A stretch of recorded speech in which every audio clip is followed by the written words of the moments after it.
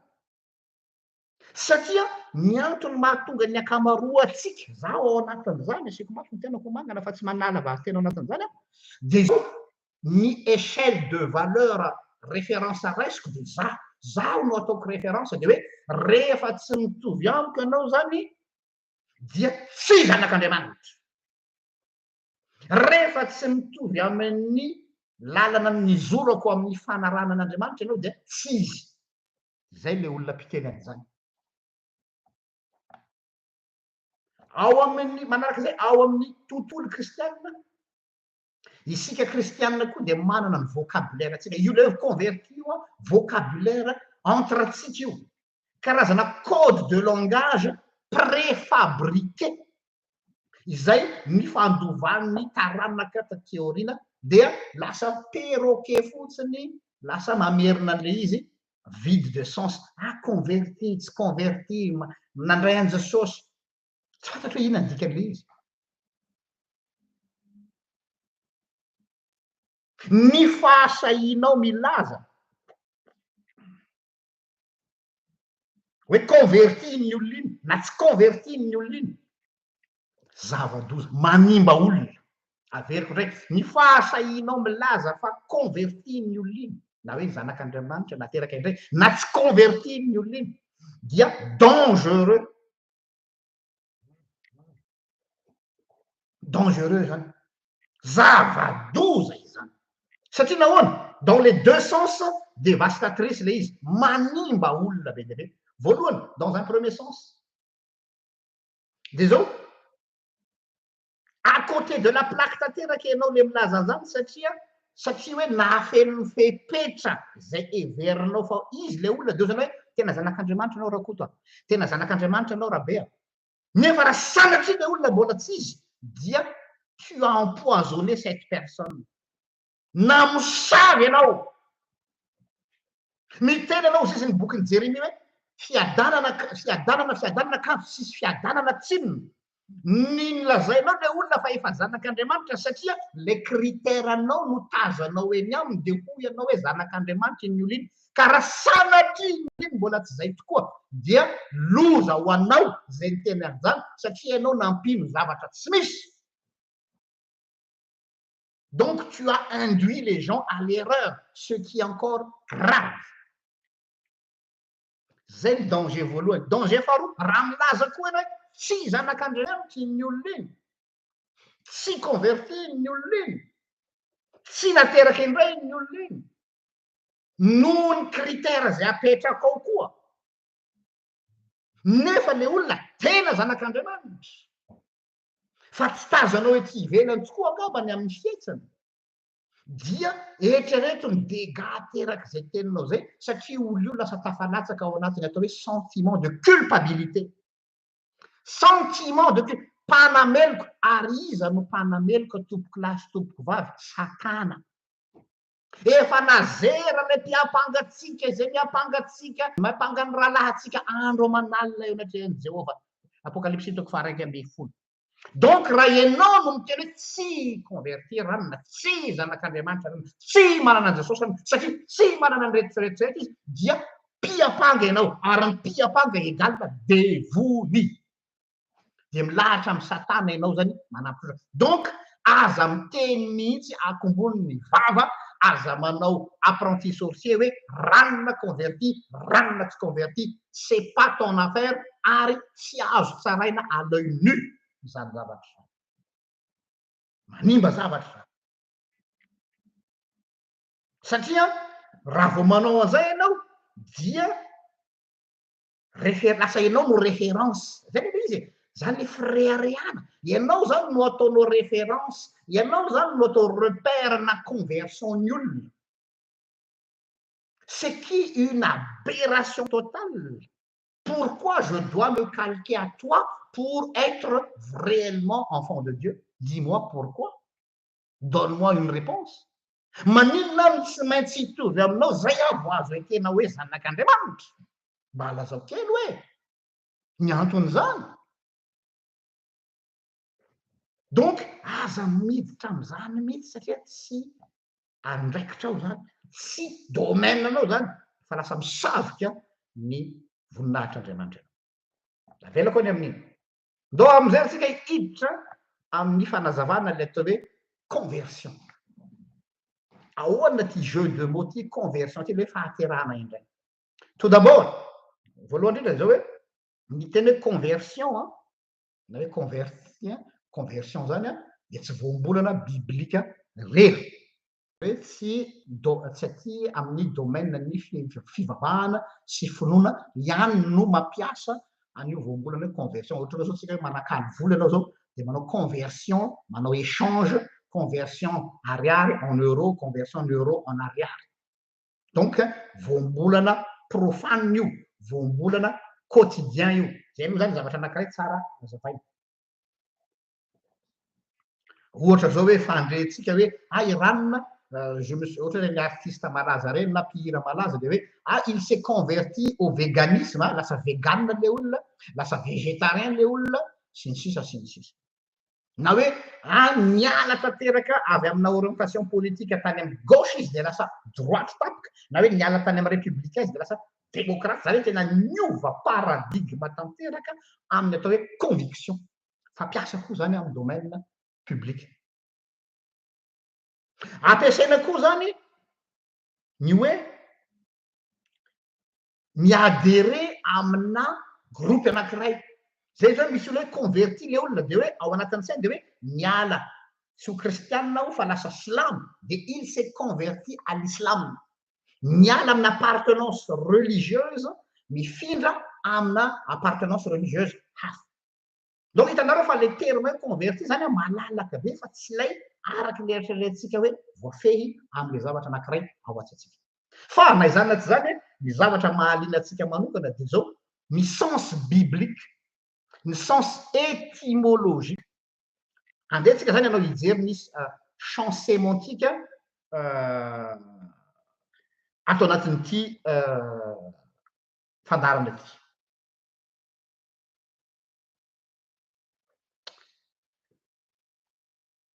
Tsindriko tsara, ahoana ny sens biblique, les sens. Il n'y a pas qu'un seul sens, il y a plusieurs sens. Ny atao hoe conversion. Ao amin'ny soratra masina. Ao. Donc, erreur besahady ny fieverana fa hoe ho an'ny olona kristianina sasasasany ny atao hoe conversion dia ilay andro anankiray izay nampitomany be azy ny gogogogo ny bebaka sy ny fona teo anatrihan'Andriamanitra qu'il a pleuré comme les larmes de Madeleine. Tsy mitena hoe ratsy zany fa samy nandalo an'izany daholo na izaho zao koa aza. Tsy hoe ovina ny datin'ny conversion anao de misy olona manana daty mihitsy. Za nateraka indray tamin'ny taona 5 tam'izay no niaona tamin'i Jesosy tam'izay no nateraka indray de tam'izay tena resy lahatra aho de nanolo tena ho an'i Jesosy de lasa nateraka indray. Zay ny an'ny olona natao hoe conversion. Zay daholo ny définition-tsika natao hoe conversion. Hoe nifanena tamin'i Jesosy de resy lahatra aho de nitomany aho de nibebaka aho de nanolo tena ho an'i Jesosy dia nanomboka tamin'iny andro nanolorako tena ho an'i Jesosy iny no lasa zanak'Andriamanitra aho. Zay daholo ny définition-ny olona ny atao hoe conversion 99%. Marina ratsoratra masina ve zany sa tsia? Izay no nilovatsika, izay no croyance populaire chrétienne nolovatsika sans avoir réfléchi là-dessus. De ho iaho hoe diso zany. Eto ary efa nomboka isy ho tafitoy namiko nareo. Diso zany. Ozy izy indrina raha mamonjy sahady. Tsy nisentina lahelo natomany no hanafaka ny elokao na de ilaina tokoa aza izany hanenenana ny ota natao. Tsy nisentina lahelo, vokatry ny fibebahana ny ranomaso.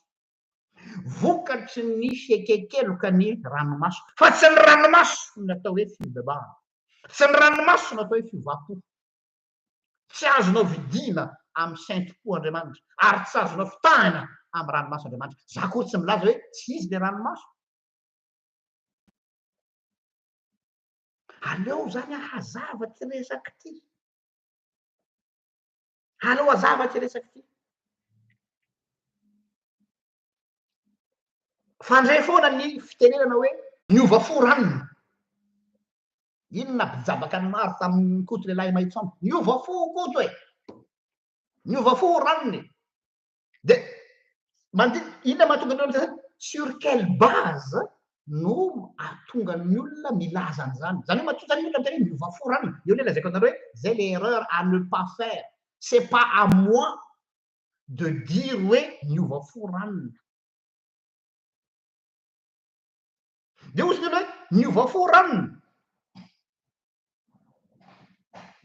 Niova fo ranona satria tsy mifoka tsony izy. Niova fo ranona satria tsy hitako nisotro taoka intsony izy. Be be manao zany fomba fandrefisantsika natao hoe fivapo. Niova fo ranona satria efa tsy de miteny ratsy loatra intsony izy na tsy miteny ratsy intsony izy. Izay ve no définition natao hoe niova fo. Izay ve ny définition natao hoe converti. Izay ve ny définition natao hoe nandray an'i Jesosy. Donc ho antsika zany, ho an'ireo olona reo plutôt, ny atao hoe conversion dia hoe changement de certains comportements, zany hoe fiovan'ny toetra sasatsasany. Ary tsy piako tsara le hoe sasatsasany. De manao fixation manao fixation amina karazana fahotana atsika hoe efa tsy miteny ratsy tsony izy, efa tsy misotro taoka intsony izy, efa tsy mifoka sigara intsony izy noho izany dia miova fo izy noho izany dia zanak'Andriamanitra izy zany le raccourci zany ary raccourci anankiray koa tena hoe satria ranona mbola mifoka sigara satria ranona mbola misotro toaka satria ranona mbola miteny ratsy égal tsy mbola zanak'Andriamanitra izy raccourci koa zany ina mahatonga zay manao fixation tsika amina catégorisation na fahotana hoe raha ireto fahotana reto kosa aloha mitazana amy ranona de mbola tsy azo ekena hoe zanak'Andriamanitra izy fa raha ankoatr'ireo mba azo le ferina ihany n'est-ce pas zay le manao 2 poids 2 mesures zay le zavatra tsy izy mihitsy ka izao zaho mamerina be da be aminareo nialy eto androany a fa de lazako ihany nia andeha raisitsika hatrany amy testamenta taloha le izy any amy testamenta taloha la atao hoe conversion de avy amy teny hébreu hoe teshuva teshuva TESHOUVAH teshuva conversion io teshuva io raha ao amin'ny testamenta taloha dia azo avy amy matoateny hoe shuv SHUB fatononona v rehefa manonona azy shub raha hoe soratana fa shuv raha hoe tononona averiko ny conversion de hoe teshuva amy teny hébreu TESOUVAH avy amy verbe na matoateny hoe shub na shuv dikan'le shuv de hoe tourner vers na koa hoe restauration restauration na koa hoe se détourner io ny dikany hoe conversion na io efa misoratra ambany io fa omena anareo le izy teshuva avy eo nazonany conversion avy amy verbe shuv de se tourner vers na koa se restauration tourner asiko tsindry-peo manokana eo am'le hoe se tourner vers la question qui se pose se tourner vers qui eo ary fantanina se tourner vers qui mitodika any amin'iza raha vao miresaka conversion eto iza ny sujet tsy hainao mihitsy a raha vao miteny anao zany hoe zaho natsiaro tena natsapa tena niaiky tena donc zany a tu te tournes vers toi fa se tourner vers Dieu zany hoe c'est Dieu qui est le sujet principal magnaraka arakatsika treto a no zany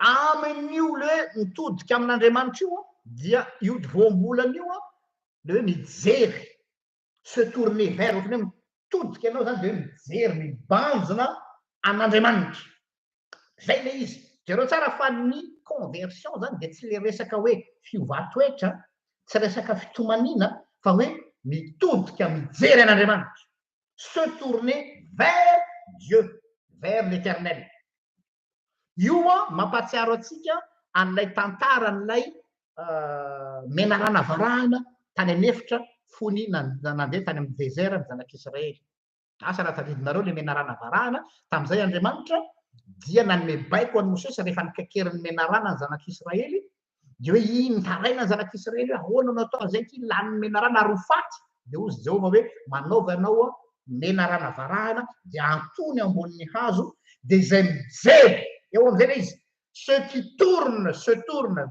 vers le serpent d'airain vers zay mijery an'io menarana varahana io dia ho sitran'izy nomero toko faraky amby roapolo andeny fahavalo ka hatramin'ny fahasivy milaza an'izany ary akambatsika amin'ny hébreu toko faharoa ambin'ny folo andeny faharoa rehefa avy eo nomero toko faraky amby roapolo andeny fahavalo ka hatramin'ny fahasivy ary toizatsika amin'ny hébreu toko faharoa ambin'ny folo andeny faharoa akeko aloha le nomero toko faraky amby roapolo andeny fahavalo sy fahasivy ny anaran'i Jesosy ary Jehova tamin'ny Mosesy zany manaova menarana-afo ka ahantony amin'ny hazo lava ary zay rehetra voakaikitra de velona raha mijery izany zany raha mijery fixer du regard an'izany menarana zany dia nanao menarana varahana ho sisy ka nanatona azy tamin'ny hazo lava ary zay olona voakaikitry ny menarana ka nijery eno tsara zay voakaikitry ny menarana ka nijery ilay menarana varahina dia velona. Donc la conversion, c'est le fait de se tourner vers Dieu, avoir un regard fixé sur Dieu, sur ce que Dieu a fait, fixé sur ce que moi je fais pour Dieu. Avec la conversion, c'est fixer du regard ou regarder ce que Dieu a fait, mais pas ce que je vais faire pour Dieu. Tsy zay zavatra ataonao ho an'Andriamanitra no loharanony fibebahana fa izay nataon'Andriamanitra ho anao izany no atao hoe fibebahana. Hebreo toko 12:12 mijery an' Jesosy tompony finoatsika sady mpanefa azy izay naharitra ny azo ka nitondra helatra mba ahazoan'ny fifaliana napetraka teo alohany. Le tapany voalohany mijery an' Jesosy tompony ny finoako sady maninona mpanefa azy tsy misy andraikitra ao zany na ny silako mainty ray azy mijery an' Jesosy satria izy ny tompony ny finoako tsy zaho ny tompony ny finoana tsy zaho no asaina manana finoana izy ny tompony finoako ary izy koa mpanefa izany finoako zany izay le izy mazava be ngamba zany afatra zany tsy zaho no mamorona ho iaho afan'ny soratra masina noho izany ho an'ireo zay miteny hoe tamin'izany fotoana zay ijery an'io menarana varahana io ve dia ampy avoavonjy dia tsy sitrana reny olo reny ireo olona tsy nino hoe dia zany fotsiny ve dia ampy zany fotsiny ve hoe mijery an'le menarana varahana ve dia ampy izay nieritreritra an'izany dia maty fa izay ninanaiky ny teny hoe jereo fotsiny io tsy ndriko mihitsy hoe jereo fotsiny dia voavitra anao.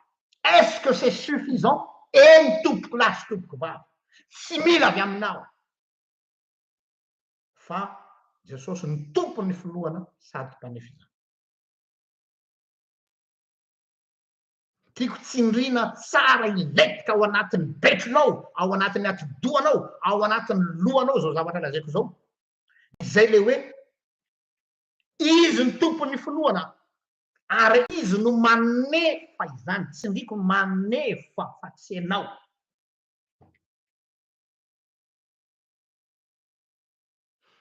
Anisany navoan'ny fiangonana tany Galatia izany, Galatiana. Naneno ireo nisy olona nisodisody tao Galatiana izay nilaza hoe tsotra loatra ny fampianaran'ny apôstôly Paoly fa aiza dia mino an' Jesosy fotsiny ve dia ampy ahavoavela heloka sy ampy ahavoavonjy dia mitovy eo tsisy valaka amin'le hoe tsotra loatra zany zay mijery an'io menarana varahana io hoe dia asitrana eny tompoko. D'autres koa ireo olona zay synergisme sy ireo olona zay miteny hoe misy zavatra andrasan'Andriamanitra amiko, misy zavatra takin'Andriamanitra amiko ho anareo zay fampianatra zany dia ozy nareo tsotra loatra ny fampianarany herziany eny tompoko aleo zay ho tsotra loatra aleo zay ho vendrana aleo zay ho zazabodo fa izay dia hoe zay mijery an' Jesosy tompony finoana no mahonjy. Ho anareo be saina, ho anareo mafy be, ho anareo manam-pahaizana, ho anareo mahatakadavitra dia ataovy zay ataonareo fa nanay dia zao mijery an' Jesosy. Fa raha vao mijery an'ity tenanao ty ianao dia tsisy raisiny ianao na dia kely azy. Inona no andrasana aminao? Inona no andrasana aminao? Tsy misy ninona azo andrasana aminao, tsy misy raisina ny any aminao. Ninona ezaka ho ataonao eo na hitomany mandraparay ny andro mandraparivo ny andro any ianao na hifadianina ianao pendant 20 jours na ianao fivavaka fifadikanina ianao na anao ampafoly karena ianao na andadilady ianao hotetezinao daholo mitoby rehetrarehetra eran'ny Madagasikara ninona ataonao tsy misy azo raisina ny aminao na dia kely azy tsy misy. asakasaka izay mbola manan-katolotra eo anaty an'Andriamanitra. Asakasaka izay mbola miteny hoe zaho tompoko dia misy zavatra andrasan'Andriamanitra amiko.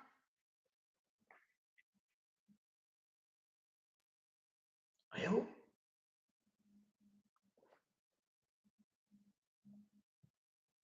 Zany navoana ary napasika ny Paoly ry Galatianina dala ozy izy. Iza no nanimba anareo? Tezitry Paoly. Rehefa nisy délégation avy any Galatia nakany am'zareo. De ino no namilokoroky azy tany? Zay nanao randria de tazomina anao zay zany andrasan'Andriamanitra. Ianao zany mbola misy zavatra azonao ataony aminao de ataovy ary raha ohatra ka manan-katolotra anao fa za tsy manan-katolotra. Za tsy manan-katolotra. Zay lazaiko hoe eto no mampisaraka ny lalantsika. Lalanao any ankavia randria, lalako aty ankavanana. Verina amin'ny zavatra lazaiko teto zao hoe tezitra Paoly rehefa naheno nisy délégation avy any amin'ny Galatia zay nanatona any Paoly. Dozy Paoly ry Galatianina dala. Iza no nanimba anareo? Raha jerenareo le terme iny amin'ny teny grika, ry Galatianina dala, de hoe ry Galatianina mivadikaty doa. Zay dikan'le Galatianina dala iny amin'ny teny grika. Iza no nanimba anareo? Le nanimba ao. Iza no namisavy anareo? Efa voa mihitsy ny saitsika. Efa namisaviana mihitsy hoe misy zavatra andrasan'Andriamanitra aminao. Zay mihitsy le poizina, zay mihitsy ilay aretina mikiky atsika. Ary tsy mety afaka io normal be le randria miteny an'io satria zay le nilovatsika hatramin'izay. Inona moa natao le lelam-panan-karena? Inona no ataoko andovako ny fiainana mandrakizay? Mba nizesizesika ery inona no ataoko?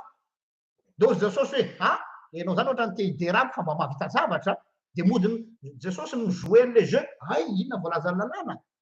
Efa vitako daholo zany fony aho mbola zaza.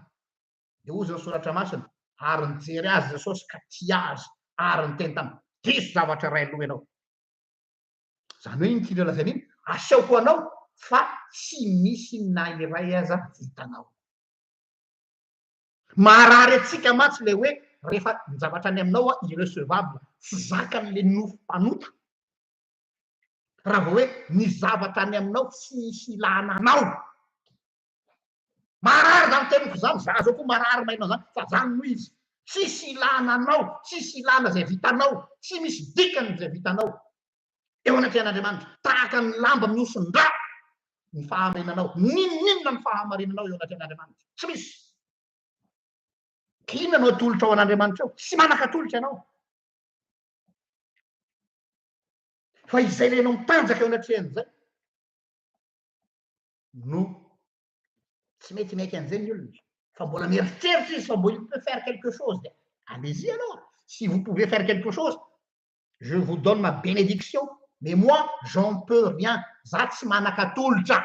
Tanapolo no entiko anaty an'Andriamanitra. Tahaka an'le hoe araka le hira firany FFM hoe mahantra ho tompoka mba tsarovinao. Tahaka an'le vehivavy syrophénicianina izay tonga teo anatrehany ilay vehivavy izay sombotsombony latsaka amin'ny latabatra ao. Raha zay mampety anao randria de tazomy fa tsy zany ny fampianarana eto. Afaka mivony anao ianao. Ianao hoe mieritreritra fa ianao manaraka azy io dia force avy any aminao zany. Avy any aminao. Ianao no manana hery manaraka azy. Manana hery manaraka azy ianao. Avy aiza ny hery ahafahana manaraka azy? Iza le lehilahy tenen'i Jesosy hoe betao ny fandrianao dia manana force hitsangana teo am-pandriana ve le marary ny paralysis? Avy aiza ny force nitsanganana avy eo am-pandriana ka nibata ny fandriana?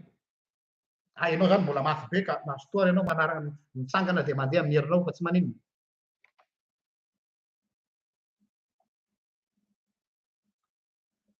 Zay ny zavatra lazaina eto.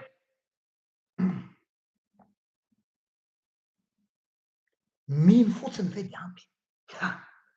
Eo masiny mahasarotra ny tsiraratsy. Eo am'izay le hoe verbe lettré tourner vers. Mais en même temps ce verbe VERS dia marqué comme mouvement, je vais tourner vers, c'est un mouvement, je vais vers Dieu. En même temps, je vais tourner vers bande là, il faut y les vers, mouvement, direction, vers. En termes grec, il y a eis, E-I-S. Il dit que vers de huamni, nawe afindramni, na atsufka awamni. Roman na tuk faenna, andin faefatra, sfadim. Io le vers io na eis io en termes grec, dia hoe ho amin'ny le ver na hoe afindra ao amin'ny na hoe atsofoka ao amin'ny ramana toko fahenina ny andininy faha efatra sy fahadimy ramana toko fahenina andininy faha efatra sy fahadimy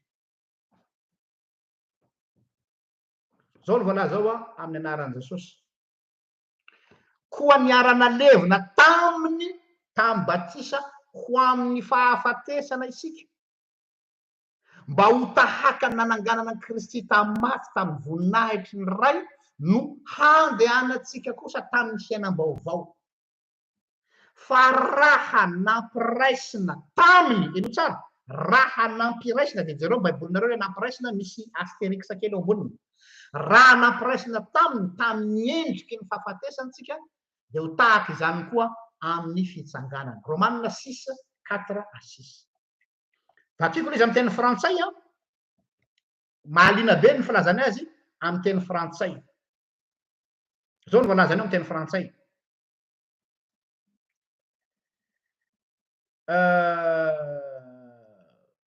en effet si nous sommes devenus une même plante avec lui Romains 6:4-5 eo amin'ny teny frantsay en effet si nous sommes devenus une même plante avec lui, par la conformité à sa mort, nous le serons aussi par la conformité à sa résurrection. Avec comme en français. En effet, si nous sommes devenus une même plante avec lui, par la conformité à sa mort, nous le serons aussi par la conformité à sa résurrection. Le hoe nampiresina zany de hoe natao grefy zay le lazainy eto hoe nous sommes devenus une même plante zany hoe natao grefy tao amin'ny Kristy ianao rehefa natao batisa ianao zany de natsofoka ao amin'ny Jesosy averiko natsofoka natao grefy zay le hoe ho amin'ny natao grefy ianao natsofoka ao amin'ny Jesosy ianao zay le natao hoe tourner vers zay le atao hoe eis zay le natao hoe en mouvement natsofoka ho ao amin'ny Jesosy io verset io a dia maneho mazava tsara hoe misy phase farafakely misy phase roa ny conversion ny première phase ny conversion zay adin'ny olona fa maiky ary amin'le faharoa ny olona de ty hoe les phases voalohany hoe c'est le fait d'être greffé à Christ zay aloha natao conversion tompoko lasy tompoko vavy tsy hoe ianao nanolo tena tsy le hoe ianao nanaradian'i Jesosy efa conséquence iny ary zay nampijabaka an'le randria teo le fanoloran-tenanao tsy le anao manaraka azy efa conséquence fa tsy cause na source fa ny phase voalohany de zao ny greffé narafitra ao amin'ny Kristy natsofoka ao amin'ny Kristy natambatra ao amin'ny Kristy dia rehefa natsofoka ao amin'ny Kristy natambatra ao amin'ny Kristy dia zay vao miditra amin'ny deuxième phase amizay ianao ataontsika hoe suite logique am'le atao hoe conversion à partir d'an'le greffe de hoe conforme à la mort conforme à la résurrection de Christ zany hoe le conformité amin'ny Kristy zany hoe le mitovy amin'ny Kristy na manaradia amin'ny Kristy na manaka amin'ny Kristy dia vokatry ny fanatsofo ao amin'ny Kristy donc zany aiza ny source inona zany natao hoe vraie conversion tsy ny fanarahanao an'i Kristy tsy ny fanahafana ho an'i Kristy, tsy ny fanaranao dian'i Kristy, fa ny ianao natsofoka ao amin'i Kristy. Raha tsy natsofoka ao amin'i Kristy ianao, raha tsy vita grefy ao amin'i Kristy ianao, dia tsy afaka ny anaraka azy zany ianao na andeha ambaka ny lohanao azy. Zay tadidio zay. Misy processus permanent zany, fa tsy processus ponctuel. Araka ny fiheverana sasany azy le hoe tam'le daty ohatr'izao ny bebako ino natao hoe conversion ny am'le olona. Zavatra mitohy zany conversion zany fa tsy zavatra anankiray. Dia ao anatin'izay ianao no misy am'izay natao hoe transformation permanente. Zay le hoe mihavao amin'ny fanavaozana ny saina. Tsy indray andro io fa mitohy mandrakariva. Izay mahatonga ny mpaminany ohatra ao amin'ny testamenta taloha rehefa mitodika amin'ny zanak'Israely ka miantso ny zanak'Israely dia hoe miverena amin'Andriamanitra ianareo, na hoe mibebaha ianareo. Ny sensin'le miverena amin'izay fotoan'izay, sensin'le hoe mibebaha dia hoe miverina amin'ilay fanekena izay efa nataon'Andriamanitra. Miverina amin'ilay fanekena izay nataon'Andriamanitra ao anatinareo. Zay natao fibebahana, fiverenana, un retour, ary zany dikany hoe chouve amin'ny teny hébreu. Retour vers l'alliance. Zany hoe efa misy alliance nataon'Andriamanitra tao, efa misy fanekena nataon'Andriamanitra tao tamin'Israely, dia antsonan'Israely hiverina amin'izany atao hoe alliance. Donc ny conversion tomboky lahy sy tomboky vavy dia tsy le andro anankiray nampitomany be anao, fa ny conversion dia manomboka amin'le hoe ianao natsofoka ao amin'i Jesosy, ary manomboka eo ianao asaina miverina isan'andro ao amin'i Jesosy. Isan'andro. Conversion daholo filaza an'izany. Œuvre perpétuelle aussi, Anthony teto. C'est un chemin, c'est pas un état d'être, c'est un chemin. La conversion est un long chemin. La conversion n'est pas une date précise, comme certains courants protestantes l'enseignent. Zay ny amin'ny teshuva. Aty amin'ny testamenta vaovao indray dia misy le teny anankiroa atao hoe epistofere ary ao koa ny atao hoe metanoia. Epistrophe zafady. Epistrophe sy metanoia. Ireo indray no hazavaintsika izao. Metanoia amin'ny teny grek sy le hoe epistrophe. Azavaiko aloha le metanoia, ny hoe fibebahana na le conversion metanoia. Ny hoe metanoia amin'ny teny grek METANOIA dia changement radical, fiovana hatrany amin'ny fotony, fiovan'ny fisainana, changement de pensée, en se laissant transformer par Dieu. Io ny définition ny metanoia, mamaly ny fanontanianareo be dia be ato reo. En se laissant transformer, zany hoe Andriamanitra no manova an'ilay olona. Fa zao kosa en se laissant transformer. Changement radical, si changement de comportement extérieur. Io le nahavoafitaka ny maro le hoe efa niova fotokorana satria efa tsy mifoka sigara intsony, efa tsy misotro toaka intsony, efa tsy manao an'izao intsony. Si changement de comportement extérieur, fa changement de pensée, de paradigme. Zany hoe tena any amin'le aty fanahinao mihitsy ny voakasika. Petraka ny fanontaniana, ahoana ny fomba ahafahany manao an'izay? Comment se laisser se transformer? Zay le problématique atsika. Matthieu toko fahavalo ambin'ny folo andininy fahatelo no hitondrantsika azy. Matthieu 18:3. Lazaiko aminareo marina tokoa, raha tsy miova tahaka ny zazakely dia tsy hiditra amin'ny fanjakan'Andriamanitra mihitsy. raha tsy miova ianareo ho tonga tahaka ny zazakely dia tsy hiditra ny fanjakana be deaibe no diso fandray ny verset io hoe mila makatoetra ny zaza tsotra ny zaza mora meky tsisy idirany zany mihitsy fa ireny no atao hoe hagada ireny no atao hoe parabole ireny no atao hoe illustration anjaranao ny mamantatra hoe inona ny tia milazaina ao ambadika izy sary anohatra leo izy fa tsy miteny akory ny soratra masina hoe mila makatahaka ny zaza tsika io verset io a azavaiko amintsika eto hoe inona ty Matthieu 18 ty verset ty de zao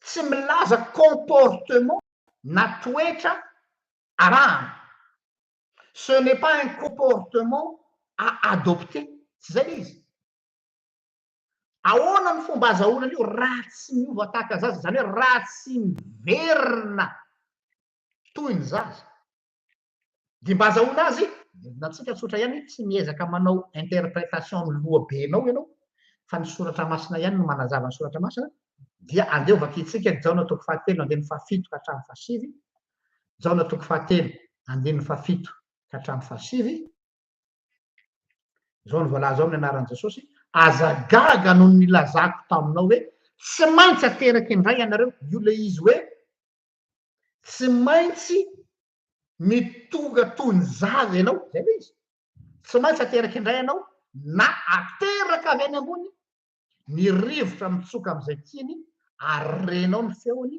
nefa tsy fantatrao zay aviany na izay aleny de tahaka izany zay rehetra ateraky ny fanahy Nikodemosy namaly ka nanao taminy hoe hatao ahoana no ahatonga izany zavatra zany io fanontaniana io ny tena important ozy Jesosy hoe raha tsy ateraka indray zany hoe raha tsy averina toy ny zaza indray zany ianao de ozy izy hoe atao ahoana no ahatanteraka zany zany hoe ce qui est quasi impossible izay mihitsy le izy hoe c'est impossible à l'être humain ary zay le mahatonga le teny Jesosy hoe tsy possible aminareo olombelona zany fa impossible aminareo olombelona zany fa possible amin'Andriamanitra lelay hoe possible amin'Andriamanitra de hoe Andriamanitra zany mampitsimbadika ambony ambany ny zavatra mihitsy tsy manaraka ny logika atsika tena important be le hoe impossible satria nahoana ça ne vient pas de l'œuvre de l'humain impossible ho anao ny fahateraam-baovao miainga avy amin'ny asa ataonao averiko impossible ho anao ny ho tonga zanak'Andriamanitra amin'ny ezaky ny tenanao zany hoe amin'ny fanarahanao ny baikon'Andriamanitra rehetrarehetra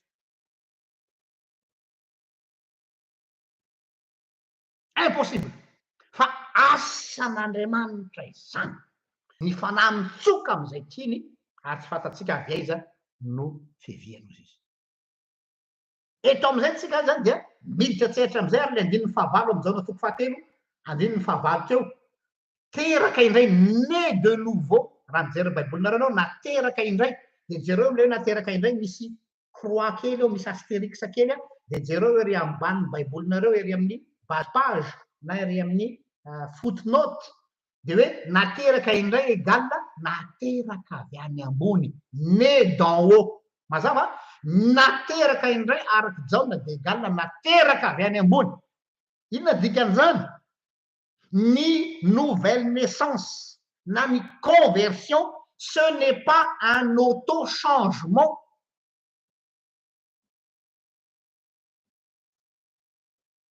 ny fahateram-baovao dia dia nouvelle naissance dia avy any ambony fa tsy avy ety ambany zany hoe tsy avy aminao tsy anao no asaina manao zavatra mba ho lasa zanak'Andriamanitra tsy anao no takina zavatra mba ho tonga zanak'Andriamanitra avy any ambony io tompoko fa tsy avy aminao ary eo no mampisaraka ny lalantsika hoa ao reo milaza hoe ianao no mila manao zavatra de zay Andriamanitra vao mamaly ohatra hoe domoko tapany andoherana zany Andriamanitra asan'Andriamanitra madiodio zato isan-jato tsy hoe 99,9% an'Andriamanitra dia za mba mamelo ny banga 0,1% avy any ambony satria nahoana impossible pour l'être humain impossible Il n'y a pas un mot plus clair que ça.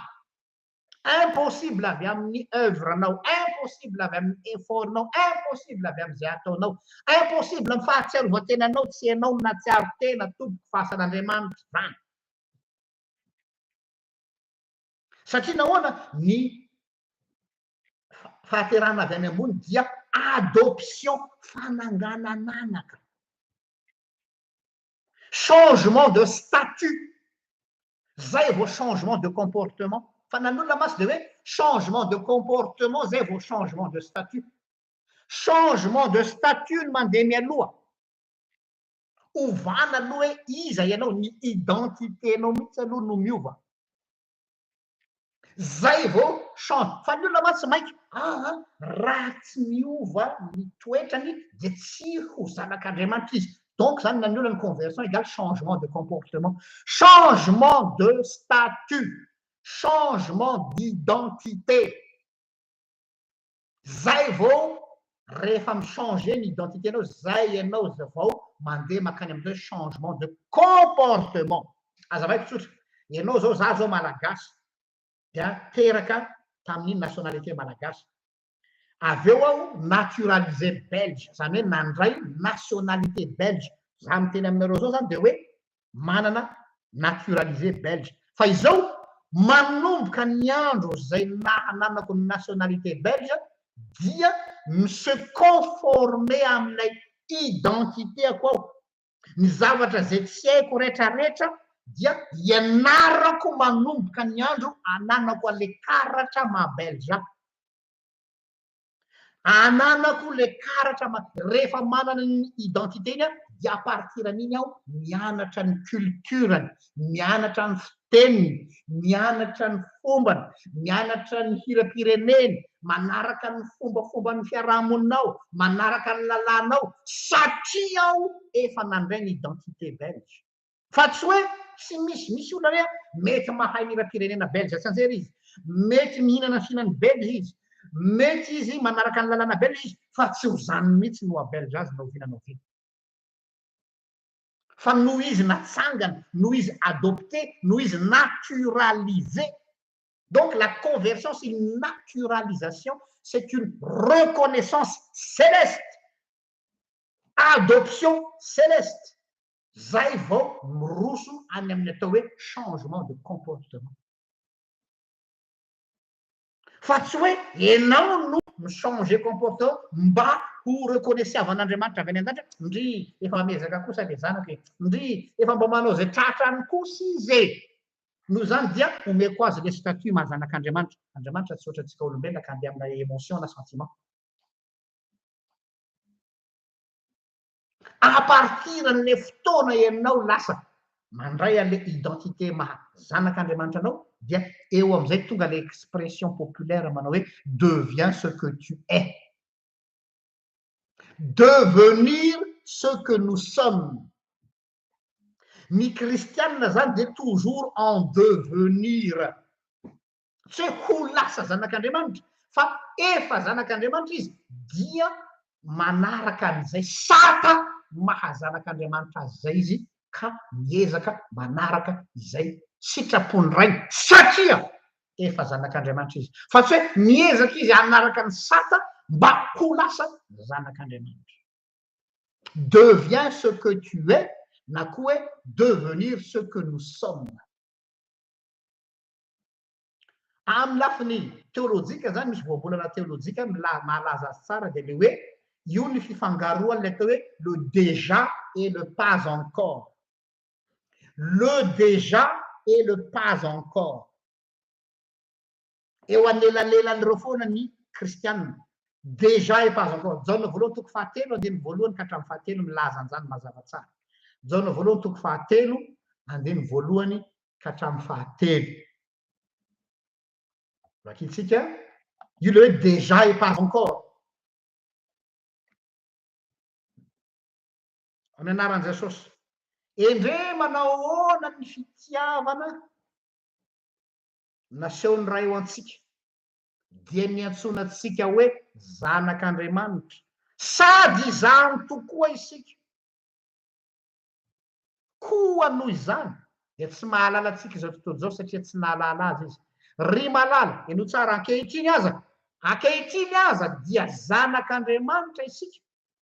Nefa tsy mbola, eto izy aza efa zanak'Andriamanitra, nefa tsy mbola, ino le déjà et pas encore, nefa tsy mbola naseho izay ho toetsika rahatr'izay. Fa fatatsika fa raha hiseho izy dia ho tahaka azy isika, ka ho hitatsika izy dia zay tena endriny tokoa. Ary zay rehetra manana izany fanantenana miorina aminy fa tsy miorina amitsika aminy izany dia manadio ny tenany mba hadio tahaka azy. Mazava be zany jaona voalohany toko fahatelo andiny voalohany ka hatramin'ny fahatelo. Amin'ny teny frantsay izy mazava be vakiko amin'ny teny frantsay miala tsiny satria mianatra atsika dia miezaka mandalina. Zao voalaza azy ao amin'ny première lettre de Jean chapitre 3 verset 1 à 3. Voyez quel amour le Père nous a témoigné. Zany hoe ny ray no mirendre témoignage, inona atao hoe témoignage osika manondro, ny ray no manondro hoe zanak'Andriamanitra ianao fa tsy ianao no manondro ny tenanao hoe zanak'Andriamanitra ianao. Averiko indray, voyez quel amour le Père nous a témoigné pour que nous soyons appelés enfants de Dieu. Le Père nous a témoigné. Zany hoe ny ray no manondro fa tsy zaho no manondro ny tenako hoe zanak'Andriamanitra. Et nous le sommes.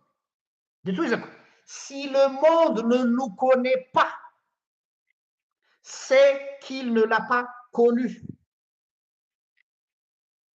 Bien-aimés, nous sommes maintenant enfants de Dieu. Nous le serons. Nous sommes maintenant enfants de Dieu. Il est déjà eu, déjà. Et ce que nous serons n'a pas encore été manifesté. Mais nous savons que lorsque cela sera manifesté, entre parenthèses, ce n'est pas encore vrai, nous serons semblables à lui parce que nous le verrons tel qu'il est. Quiconque a cette espérance en lui se purifie. Et nous savons, quiconque a cette espérance en lui se purifie comme lui-même est pur. Vous savez, rehefa manana zay antoka ny mahazanak'Andriamanitra anao zay ianao dia izay no motera manosika anao se purifier. Fa tsy hoe se purifier ianao mba ho lasa zanak'Andriamanitra. Fa ny fanananao le antoka fa zanak'Andriamanitra ianao, zay cette espérance en lui se purifie. Ten'Andriamanitra io tsy mamorona. Dia parallèle amizay ao Marka toko voalohany andiny fadimy ambin'ny folo. Marka 1:15.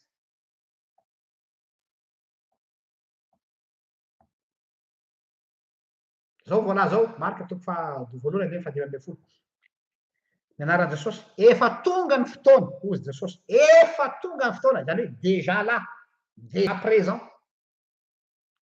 Ka efa akaiky, proche, efa akaiky ny fanjakan'Andriamanitra mibebaha ianareo ka minoa ny filazantsara. Zareo tsara, le fibebahana, ilay finoana ny filazantsara dia vokatry ny mahatonga ny fanjakan'Andriamanitra efa akaiky. Zany hoe le fanjakan'Andriamanitra no manatona anao.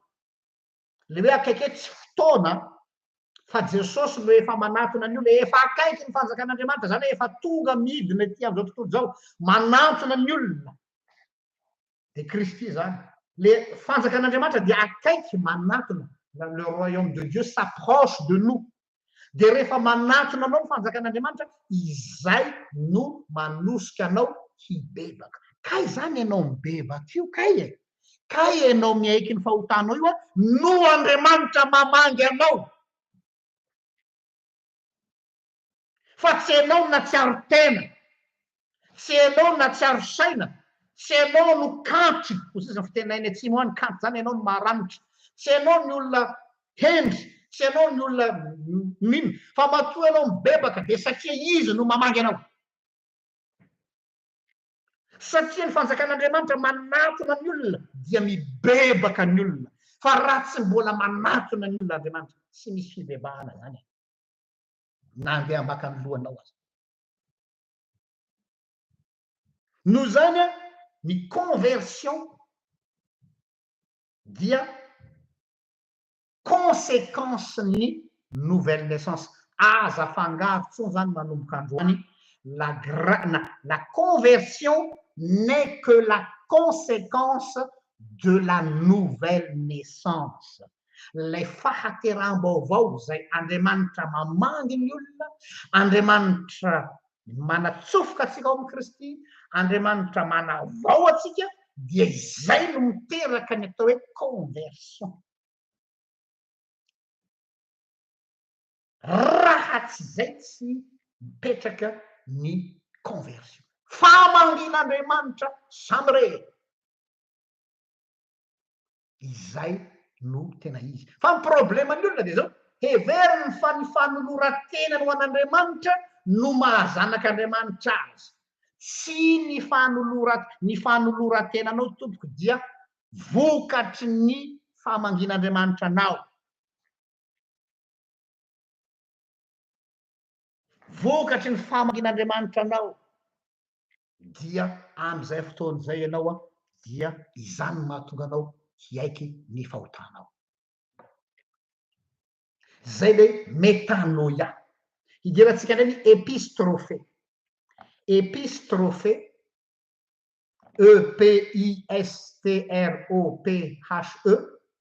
epistrophe le epistrophe zay dia hoe renversement d'attitude